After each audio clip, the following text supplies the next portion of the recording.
Well, hey, y'all, and welcome to the Everyday Truths podcast. Today, we are going to be talking about pruning, how difficult it can be, but also how important it is in our lives. And so, let's get into it. Well, hey, y'all, and welcome to the Everyday Truths podcast. I am Sherry Richard, the creator of Everyday Truths. This is my good friend, Andrew Richardson. Andrew Richard, yeah. My son. Andrew Richard's son, yeah. My son. The amount of times that people think. Mm-hmm. That, yeah. that we're, I think I only got spouse like once. Like, oh, your husband, yeah. Andrew. And I'm like, Andrew is yeah. 100 years younger than me. Yes. And well, yeah, sure. 150. Yeah. 100 yeah. years. And so actually we talk about this every time you're on. You were actually, when I was in student ministry, was a student of mine. Yeah. And so that tells went you a couple times a year. I wasn't great at my job. So, but no, it was me. And now Andrew really. Actually is the youth pastor at the same church that I was the youth pastor at. So it's really cool, really cool journey and just long relationship that I value very much, even though I make fun of him ruthlessly. Yeah. Normally it involves me in a trash can. That's just you can't tell people how mean I am. No. Okay.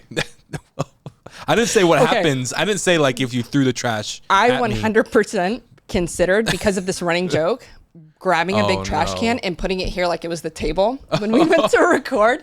Anyway, welcome to the Everyday Truth podcast. This is a tabletop edition. So something we've been trying where different format. As you can see, we're sitting at a tabletop, less formal conversations than sometimes like our other episodes are a little bit more planned and things like that. And we just decided, hey, let's do something fun. And so sometimes tabletop conversations are answering questions that people have asked or different topics that people have asked about. And it's been really fun just interacting with those so that we can get stuff out a little bit faster. But today we're going to do something different because we both love games. And so we've played a game for years where we will take and challenge each other with random objects and make like most random. Yeah. Oh, the most random objects and make sermons out of them. Yes. That's like the joke. It's not like you have a couple hours to think about it. It's No. It's like you get like a deep breath. Yeah. And that's about it. And you're expected to have a message. It's like Michael Scott. It's like sometimes I just start a sentence and I don't even know where it's going to go. And it's like that's how these sermons go. Yeah.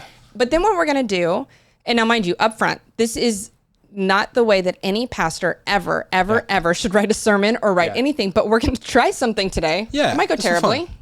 We're going to take a random object. We have several, and I'll talk about where they came from in a minute. And what we're going to do, we're going to play our game, and then we're going to pick one of them, and we're actually going to like discuss the topic that comes up. Not like in a sermon, but like we're going to discuss kind of the topic that comes out of it. And we want to make sure it's like a relevant topic. And so this may go terribly. Or the best thing ever. The best thing ever, There's maybe. No in between. And so we have a timer that's on the table for all tabletop episodes. So once we get into the actual topic, we have a 15-minute timer. Cool. Which just gives you nothing but anxiety. Like the whole time you're watching I'm just going to be staring at that timer. Yep. Oh, for sure. That is a cool timer, though. It is, isn't it? It was in my office back in the day, which is now your office now. It is. But like coincidentally. Yes. Just like, it was planned. It was planned? From the first day I saw you in the office. No, I'm kidding. Imagine. Just like, I'm going to take her office one day. Imagine. One day, that just like office. This whole like five-year plan.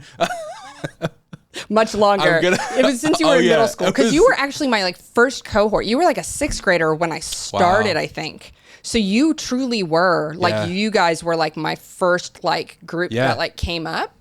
And I wasn't there for your whole high school career, but some of it you started. Oh yeah. No, I think it was maybe like my junior year, my sophomore, junior year. Oh yeah. Where you were like, I'm done with this group. This guy's gotten to be too much. Yeah. And so today, like I said, we're going to try to just talk about a topic that comes out of our game.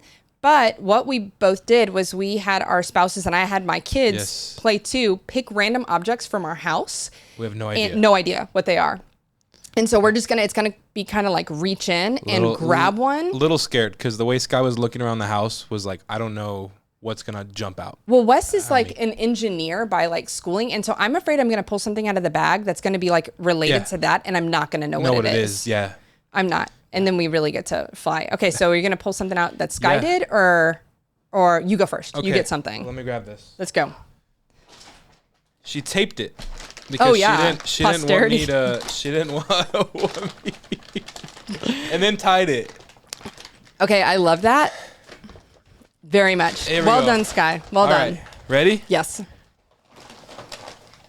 Oh, an extension cord. If you are listening, along an orange extension. I think this is 50 the feet. Nicest. I think this is a 50 You're just gonna foot. keep pulling it out. Like a magic trick. You should know how long it is. I just didn't grab it from like how I should have grabbed it.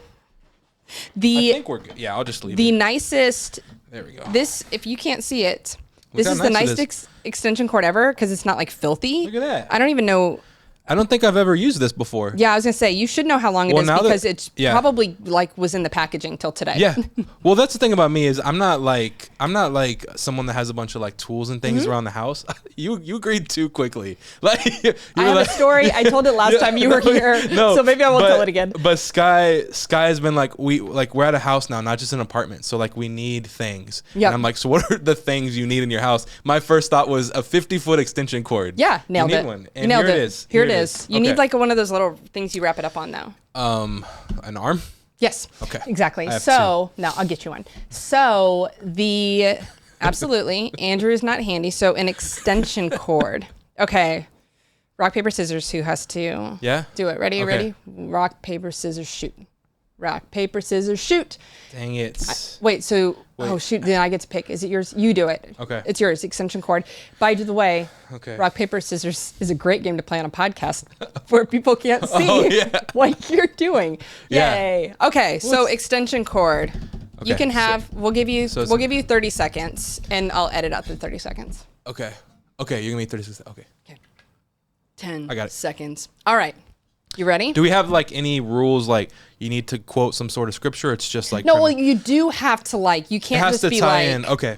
You can't be like you can't just make stuff up. It comes from the Greek like extensio city, but it's I get you. Extendididimi, and it's. And you do need to reference a biblical story. Okay. It can be or like a thought. Yeah. Yeah, it can be like what we know about the character of God, and it's something you can back up. And so I don't know if this will make sense, but it makes sense in my brain. Okay. So that sounds like everything you say. So the point of an extension cord is in itself it doesn't have power. In itself, like you can't do much here with it.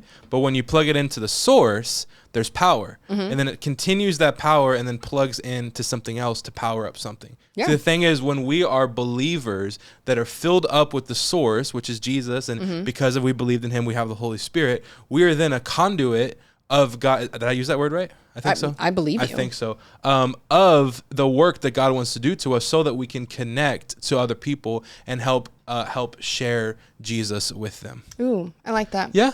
I like it. There's something I'll definitely need to pick at it more. Yeah.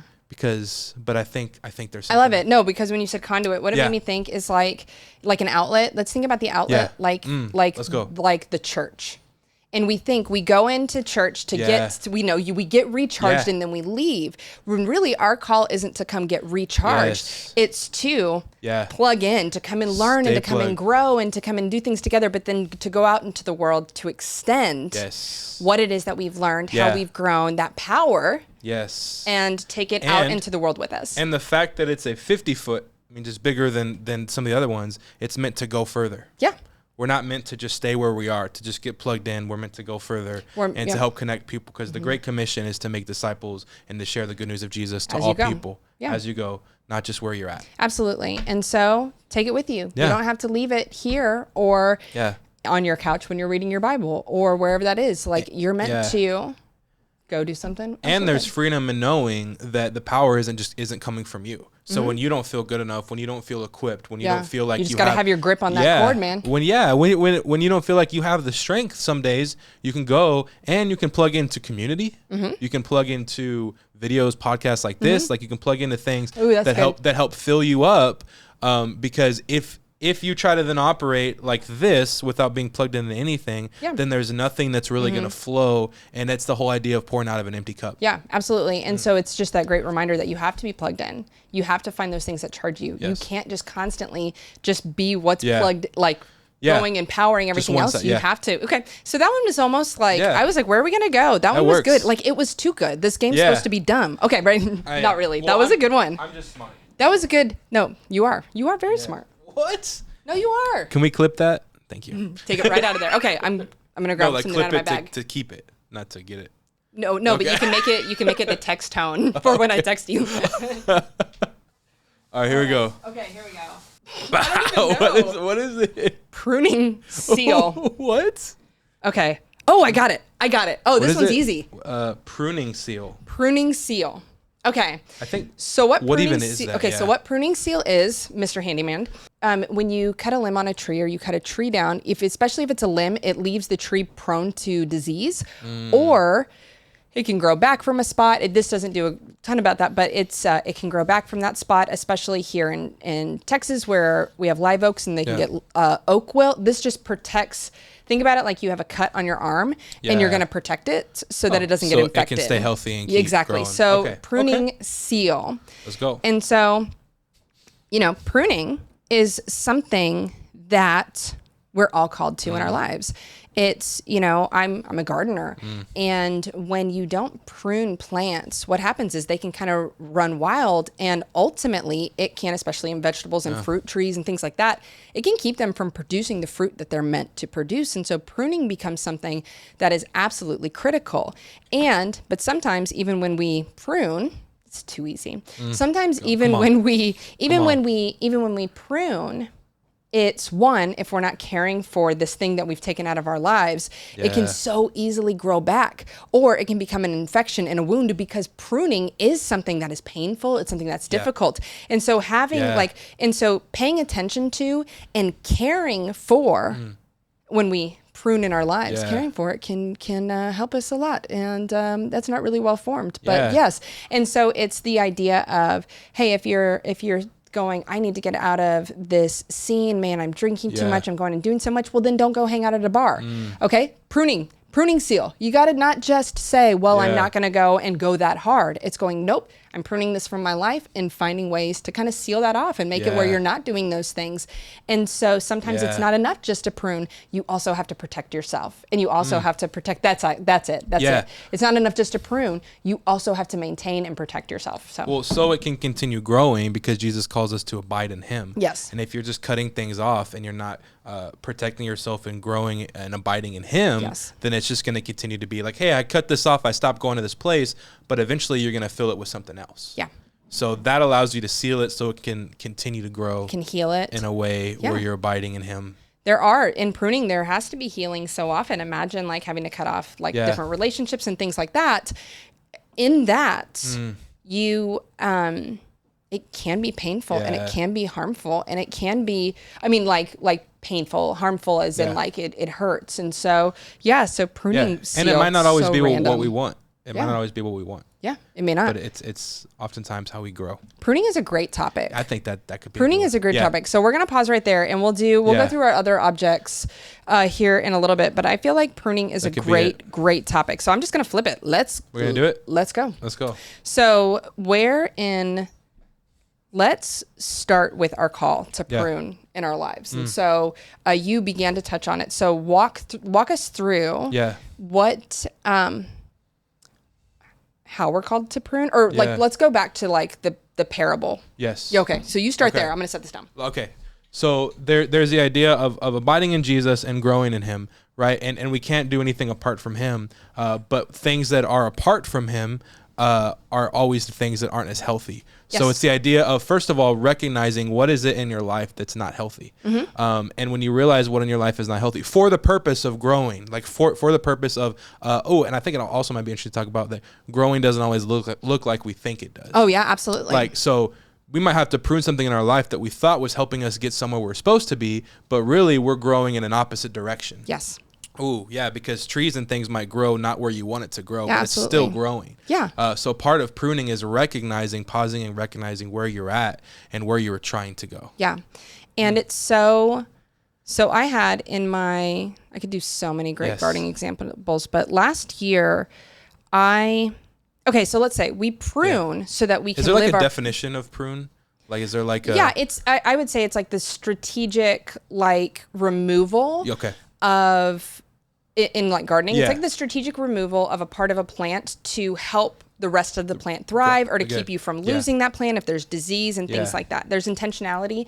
It can be for aesthetics. Yeah. It can be to help it produce more fruit. It can be just because it's growing in the wrong place. Yeah. Like even like a weed is something that it can be a great plant, but it's just in the wrong place. And so we have to prune and we have to strip away anything. Now let's go back. We have to strip away anything that's going to keep us from living out our unique purpose. Yes. And, you know, as a gardener, it really was like painful for me to prune because I'm like, look, it's growing so well and it's growing so healthy and all those things. And so, but then you'd let it run wild.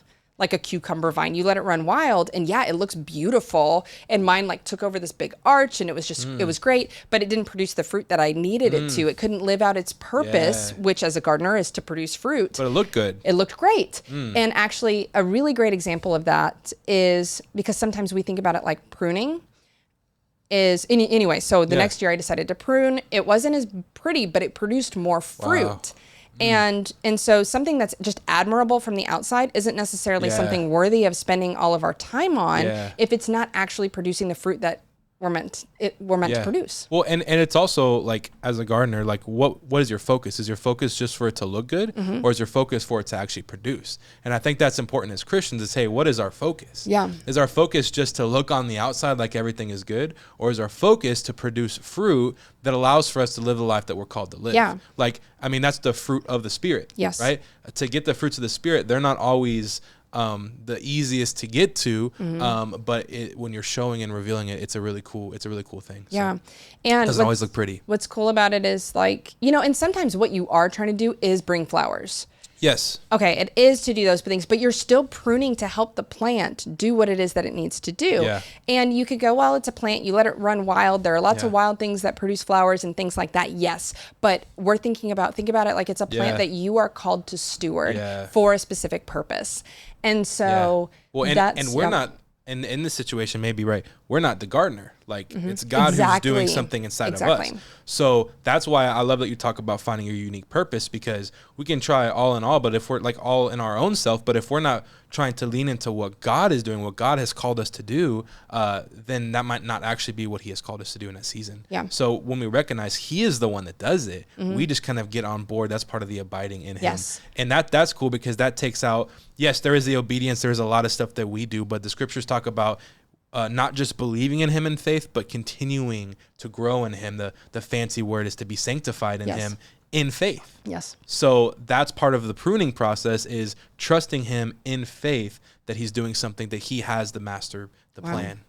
Yeah. Because he's the gardener. So let's talk. I wanted to share a story, but maybe I'll save it till the end. And so, because I don't want us to the analogy is beautiful and it's applicable.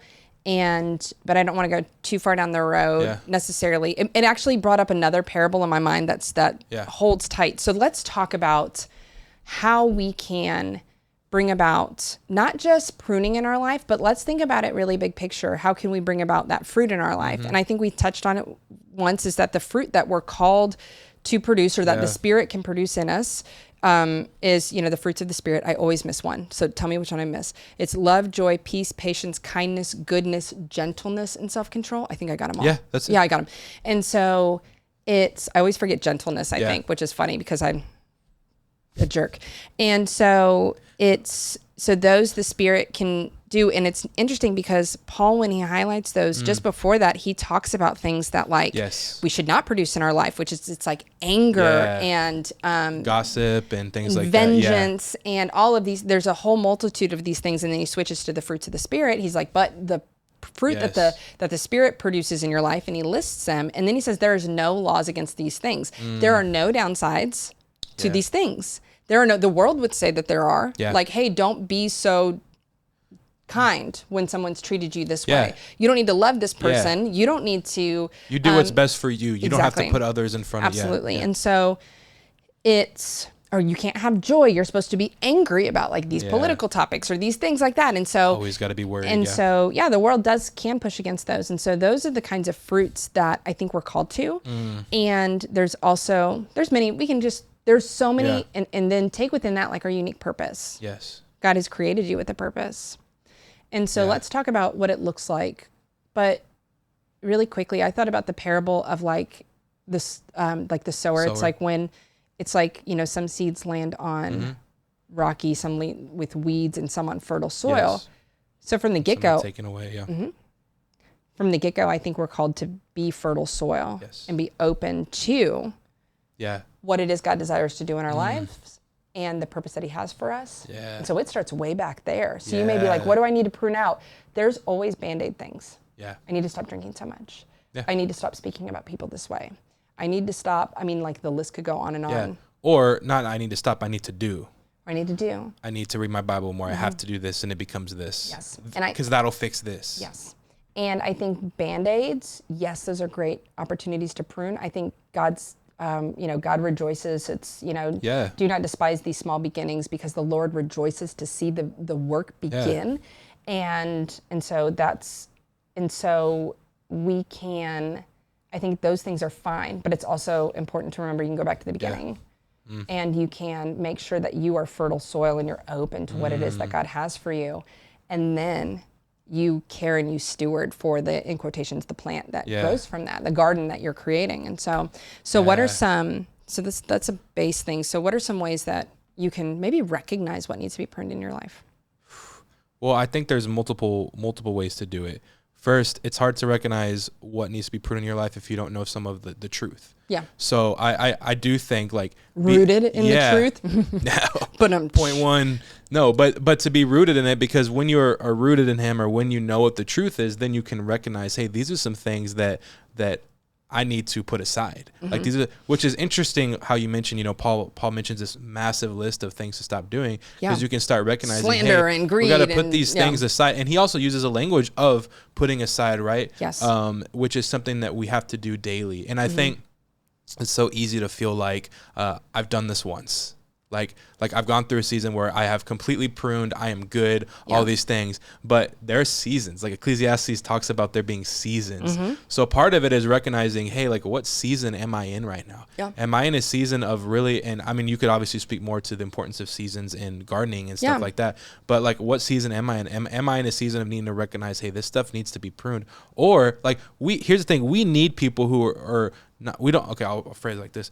What if like everyone was just, this thing is wrong about me? Like we need people who are in seasons of I've pruned, I'm excited, I can share with you, I can be joyful to help other people. So it's not like we need everyone in the same season of I'm in this season of God refining me, which he constantly is. You know what I mean? Like it's important, because in another aspect to that is that's community. That's having someone in your life that's been through that and can help you. Or take it like this. It's like, say you and your spouse have made a decision to really work on a specific aspect of your life. Maybe you are in the same season of pruning. Maybe in community, you do a study with others and you feel this conviction and you are in the same season of pruning. Like, yes, that can happen, but it's so critical to have others who can speak into our life, both good and bad, not good and bad, who can encourage and point out things that maybe need work. That's the truth. But that are rooted in the truth as well. And who have maybe been there and who understand the pain of it. Oh gosh, this breakup's gonna suck. It's gonna hurt, but you've made it evident that like this is the right thing. Well, they understand and they care, because it's like getting advice or getting perspective from someone that truly cares about you. Like they're gonna recognize, hey, I see where you can go, and I care about you so much that this needs to be taken care of. Instead of just, here's all the things you should do. Here's a checklist, whatever. Like that's less of I actually care for you. That's more of like sitting with you. Hey, this is something that's going on in your life that really needs to be pruned. So we need to allow people to have that. But not everyone. And I know we've talked about it before. But having people, like if everyone in your life is constantly telling you need to stop something, like you need to have a core group of people that help you. I mean, just like gardeners aren't going to invite everyone in. And even that you're willing to submit to some. But you need to be like seeking God if that's the case. In this season, I do have very specific voices speaking into my life that when they say something, I listen. And sometimes it's not like identically like I'm going to do this exactly the way that they said or whatever, but but there are voices that you should listen to and shouldn't listen to. And that may be some of the pruning. That may be, okay, hey, I need to cut off, not necessarily cut off this person completely, but I need to cut off the level of influence that they have in my life and things. And so, but let me go to like a really basics maybe definition or explanation of how do we know what to prune, I would say things that are, it's like take any given item. Is this drawing me nearer to God, or is this, imagine it like two paths, and like it's like one's turning you, paths don't, that seems too like definitive, but it's like, is it making you turn and face God, or is it making you kind of turn away? And I don't mean like, well, this video, when I'm playing this video game, I'm not thinking about God, and like it's like, okay, like it's, or I didn't ask God about Wendy's, and so know it's like Wendy's the restaurant, not Wendy the person. Yeah. But maybe this is a word for you today. If you're Wendy, maybe it's time, Wendy, to break up with Steve. How funny would that be if I don't even know? Gosh. Wendy and Steve. That's my bad. Okay. Steve just proposed to Wendy right now. I know, right? Like, that's my bad. Sorry, Steve. Sorry, Wendy. Okay, so. But is it something, and I think that it's okay that they're like, you don't have to be like, God, is this spaghetti turning me towards you? Yeah. But you know what? If there are moments, it's like, anyway, I don't want to get too far into it, but if it's something you're questioning whether or not you should, needs to be pruned or not, that's a really, really great litmus test. Very true. This adding to the relationship, because we're called to love in relationships, is this adding to or detracting from the relationships in my life? Is this turning me towards God, or maybe turning me towards my flesh? Is this, and so those are the kinds of things that to ask and be willing to cut out. I gave a video game example, but if you're like, it may be like, well, no, who cares if I play Whole IO is a favorite game right now in our house. But it's like, but if you're like, I spend 8 hours a day doing this, and like, oh, okay, that might be. Or if it changes how you talk, it changes how you think, it changes what you say, because it might not be bad in itself, but how is it influencing you to act? And you have a conviction. The good news is, if you've believed in Jesus, that you have, the Spirit that lives within you. We have the same Spirit that lives within us. And so you're never, just like it talks about the fruits of the Spirit, there are no laws against these things. It is never, ever going to be the wrong thing to seek God in any of these things. And actually another litmus test is the fruits of the Spirit. Is this thing taking away from any of those fruits that the Spirit desires? Because that's like the literal definition is this taking away from these fruits? Actually, that was the best definition. I'm so glad that is good. Said that. No. I'm so glad. And so that's good. And let's talk about really quickly, because we're really we're getting close, and then I want to share a story. I do want to share a story, but it's the how do we prune? Simple or complicated? But if somebody's like, how do I prune this out of my life? I know it can be very circumstantial. But what would be the general? Well, exactly, because each situation is going to look different. But I think it takes time. Like it takes time, or it could be something that you just have to do quickly. Like for some people, there's something that you need to prune in your life that you just have to cut. But I would say don't do it alone. Oh, that's great. Like I would say don't do it alone, because yell timber. Don't do it alone, and give yourself grace. Like that's really good. Like give yourself grace that, hey, I'm deciding, like, let's use drinking or whatever. Like I decided I'm going to prune this from my life. But it's not something that's really, it's just something that's taken me away from Jesus a little bit. It's not horrible. So I'm going to prune this, but you know what? I'm still feeling like this. Like give yourself some grace. Like it takes time. It's a process. And that's the whole sanctification, the really fancy word growing closer, growing walking closer to Him. Yeah. It is a process. It's not a one-step thing. So pruning, don't do it alone, and give yourself some grace. Yeah. And absolutely. And take that really, and you're going to have to tailor that to the circumstances, because sometimes it's, I'm going to delete this app off my phone, and I'm going to get accountability. Or whatever. It's like we're going, and I don't, when I say app on your phone, if your mind immediately goes somewhere, then probably that's what it is. But it's I need to delete the app off my phone. I need to, or I need to stop watching as much TV. I need to stop this. I need to stop. And so there are instances where I think it's like snip, or I'm going to stop. It doesn't matter. But I think there's also, even within the snip, that's bad. Even within like the things that we want to cut off quickly, there's still community and accountability, and letting someone else know that that's a choice that you've made. And so they can go later. Like, how is this going? Accountability is a big part of that. And I think I just thought about this right now. Recognize why you're doing it. I love that. Because if you're doing it for the look of, I'm going to look better or whatever, like recognize, why am I doing this? Because come across a lot of people, and I know you have in years of pastoring, of just like, I'm going to prune all these things in my life. Yes. And it comes from from one day to the next. It comes from a good heart. It's just like, I'm going to stop. Give yourself the benefit of the doubt if you're trying to prune. Yeah. And it's just like, why are you doing it? Yes. Are you doing it because you feel like absolutely everything is wrong, or is it doing it because in your relationship with Jesus, through the convicting of the Spirit inside of you, you've realized that is not drawing you closer to Him? Yes. And another thing is recognize that what you feel like needs to be pruned in your life, not everyone's going to feel the same way about something in their life. In their life, exactly. It's going to look a little bit different. I have great examples of that. But yeah, and so that's it. And so take a look around and see if aren't things that need to be pruned in your life. Sometimes they're obvious, sometimes they're not. And life's going to be better for it. It's something that we're called to. And if you want that really great litmus test, I think it's, let's look at the fruits of the Spirit. Is this helping? Is this leaning me? Am I leaning into what it is that the Spirit desires to produce in me? And or is this something that's taking away? And that's something you can pray. Like that's a simple prayer. I say always simple, pray. but it's hard. Yeah, it's a simple prayer of, God, is there something inside me that you desire to prune? And that's, so maybe you don't feel like there is anything right now. Just pray that prayer. It could be a daily prayer. Yeah. Yeah, or pray. Yes. That's the bigger thing. Pray. But for sure, chances are, if you can't think of anything, you have 5 friends that can think of 10 things. Absolutely. And in James 1, it even talks about, it's like, if you're like, oh, I just don't know. It's like, James tells us, or the author of the book of James tells us that it's like, if anyone is lacking wisdom, pray for it, because God gives us, and He desires freely gives us that when we ask for it. And so that's just another great, And so let me tell a quick story. Sorry, we ran out of time, but it's a good topic. I like it. It was a good one. But so last year, if you went out in my garden, I had, morning glories flowers. They're these big, beautiful, sometimes they're blue or purple, or they kind of creep into kind of like a pink, I think. And why they're called morning glories is they open up really big in the morning and then they close during the day, and they grow in these big, beautiful vines. That's cool. So I had a morning glory last year. Now I have them pop up all over my garden. And because I had them once and they threw seeds everywhere. And my kids like the seed pods, so they spread even more because they like to go bust them. I mean, they're everywhere. They're growing out of everywhere.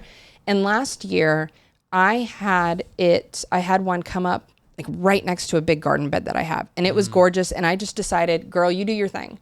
And so it grew in this big, beautiful, like canopy. I mean, it was insane. Like my neighbors could see it over the fence. They were always complimenting it. You should throw a picture in this edit if you can. Everyone. Oh yeah. No, I will. And everyone that came in our backyard, like admired it. Like I loved it. But what it did is it ended up shading out a huge section of my garden, and it kept like absolutely nothing was produced in that part of my garden. And what's crazy is like my neighbors were like, that's beautiful. Like people who came to my house were like, that's admirable. That's like, and so it's like everyone would look at it and say it was a good thing. But the purpose of the garden isn't to have a big canopy of flowers in that instance. There are areas where I do want big, beautiful flowers. And I love morning glories.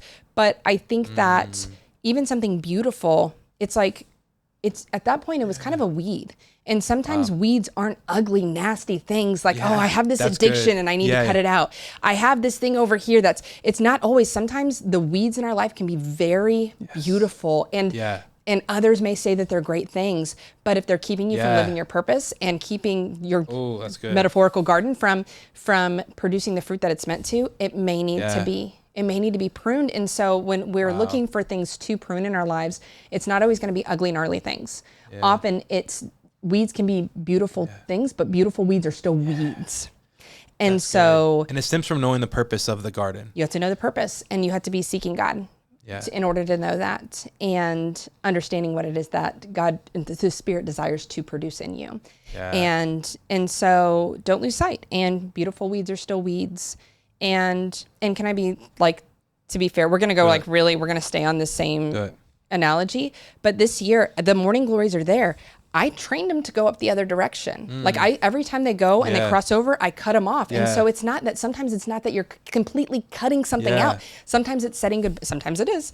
Cause I've pulled out a ton of them. But sometimes it really is setting those boundaries and pruning to train them the right direction. That could be like the video game analogy or the binge watching analogy of like, it's not horrible watching or playing video games, watching stuff, but train that to be a little bit, to fit in where it's supposed to fit, because God does desire to see beautiful things in our life. And so we don't want to cut out all that. That's good. Yeah, absolutely. Really good. Or sometimes other people think it's beautiful. It's not the right thing for you. Anyway, and so, yeah, that's such a great pruning. Be in community, be seeking God in it. Yeah. And you know what? I thought of one more example that I think is kind of critical. Even like imagine like it's like community, and you get in a certain community, and you start speaking about people like really poorly, and you know that maybe it's not maybe it is the right thing because there's other things that are going on in that community, and it is right to prune them. But it may also be like, no, your community is still a good thing, but maybe you need to set up some boundaries. Yes. Maybe you need to prune some of the areas that you talk about. Maybe you need to, and so anyhow. But but this is a great topic. That was really good. I love this topic. And I love like going back to how it really does stem from knowing who God's called you to be. Yes. And knowing what our purpose is, because when you know that, that's how and then when your focus is the greatest commandment, loving God, loving others, and your focus is, what I like about that too is when that's your focus, the fruit begins to come from that. Yes. So then you can ask yourself, hey, is this thing something I need to prune? Is this thing something that's showing love to God and others? Yeah. If it's not showing love to God and others, then it's probably not producing the actual fruits of the Spirit. Yes. Maybe it's producing some other things that look good. And we can try to manufacture those fruits, but the fact is, like, I can still do this and have this at the same time. It's like joy and happiness. Happiness you can have for a while. Yeah. But is joy, the actual fruit, something that's going to stem? Because it's the happiness that's circumstantial, but it's the joy that continues. And you go for each fruit. What's the thing of that you might seem good, but really isn't the core of it? Yeah. Oof. And actually, sneak peek, we have a Everyday Truths Kids podcast that's going to be starting hopefully here in the fall. I'm really excited about it, but our first topics are going to be the fruits of the Spirit. We're going to kind of have like a week of little short episodes. They're going to be great for like your little commutes or whatever for kids. And, but so it'll be like a week on love and then a week on, joy and things. And so, like sneak peek. It's exciting. Well, thanks for listening to this tabletop edition. We went like really over time. And so if you're somebody and you're watching and you could see our hourglass, I'm sorry, but hopefully our overage was a little bit good. So that's because part of pruning is going, no, imagine. Grabs hammer. Okay. Make everything now part of it. It's like, this is not fertile soil. Okay. So this is sand, sir. This is. So, but let's try it. We'll do some more of these. These are fun, and we'll get them out there. And so thanks for listening. You guys are awesome. Like, subscribe, do the podcast things, share it with somebody who needs to hear it, because, if it was good for you or if it was helpful for you. Share it with someone that has weeds in their life. Now, weeds in their life with an S at the end in this weeds. Or. We're not here to point out. We're not here to. Well, thanks for listening to the Everyday Truths podcast. I hope this episode was a blessing to you. If you're not already, make sure you subscribe to the Everyday Truths podcast and share this with others who need to hear this message today. Next week, we're jumping in and answering some questions that you have sent in. So I'm so excited to share that with you, and we'll see you next week.